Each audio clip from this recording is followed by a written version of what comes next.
Khairpur Nathan चाहे से पानी आहे हींअर तव्हां हींअर बि अचनि मां मुतालबो थो कयां अॼु 3 तारीख़ आहे अॼु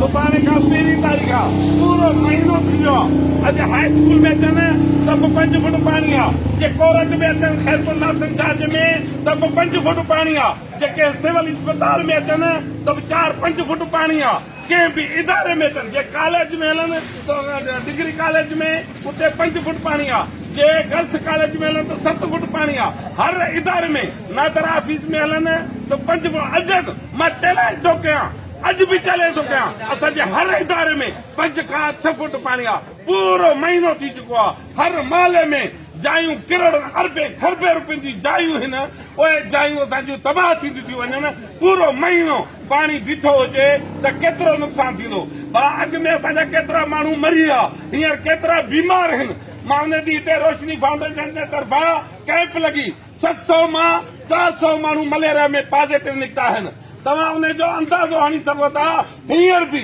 तव्हां हर घर में वेंदव 3 माण्हू मलेरिया में हूंदा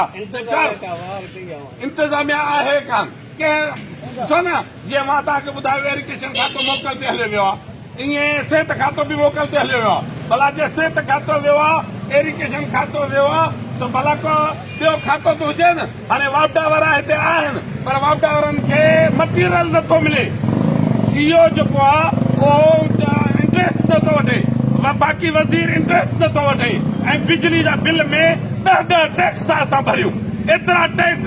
कंहिं बि शइ में कोन था भरियूं जेतिरो बिजली जे हिन बिल में था भरियूं असांजा ज़ुल्म पूरो महीनो थी वियो आहे तड़पाऊं पिया था गर्मी में जिन जा ॿचिड़ा हिते रहिया पिया आहिनि तव्हां अंदाज़ो हणी सघो था वफ़ाक़ी वज़ीर 3 ॾींहं बिना बिजली जे रहे जनरेटर बिना लाइ रही सघे हिन जा बच्चा पंहिंजो मोचड़ा हणंदा हिन जो